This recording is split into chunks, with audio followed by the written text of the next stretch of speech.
Have you ever heard of the saying that abs are made in the kitchen? Well, for cricket players, it's just not true.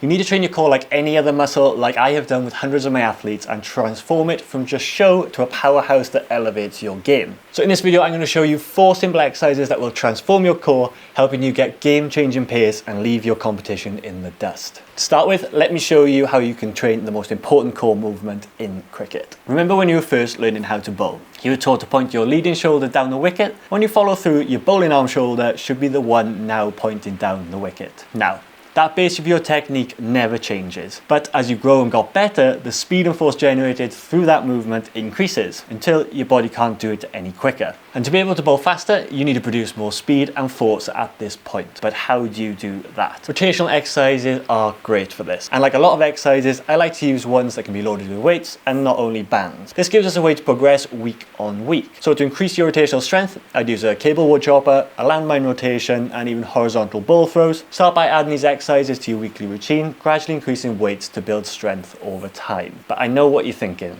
There's more to bowling action than just rotating 180 degrees. You need more force on the ball coming out of your hand. To let me explain this, I want you to think of a catapult. Once it's pulled back, it snaps forward, flinging an object through the air.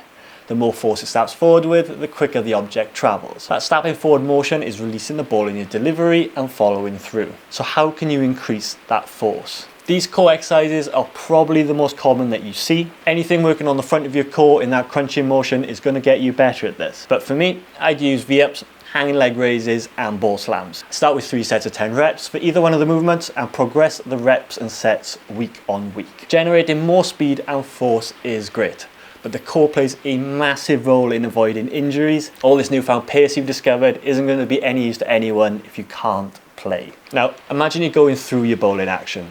It hopefully produces a lot of speed and force through the delivery. And through that delivery motion at high speeds, you need to have great control over your core to avoid being in any bad positions that can lead to injuries. So what can we do to avoid this? Now, this is actually the opposite to my first point, but both play a massive role.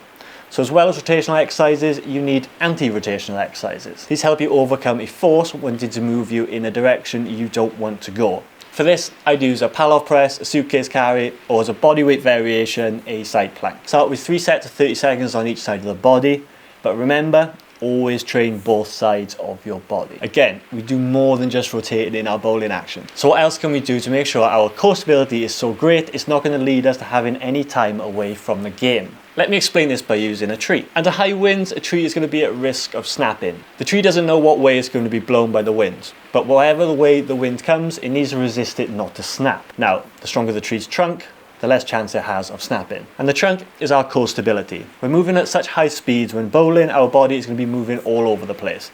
And the better the stability we have, the more control we have over what it is doing, and the less chance there is of it snapping. But how do we get that stronger trunk? Being able to maintain control over your core is key. So using exercises like planks, hollow holds and L-sits are great for this. And these are very hard as they are. But once you get good at them, you can move on to adding a bit of instability to the movement. This will replicate a bit more of a dynamic nature we experience in cricket and need that core stability in. This can be done by adding a Swiss ball to planks or doing hollow rocks instead of holds. Now, your core is just one piece of the puzzle when it comes to becoming a better cricket player. And the most confusing part is knowing what you should be doing in the gym and when to get in the best possible shape for the cricket season. If you want to know how to plan out your training, go and check out this video here.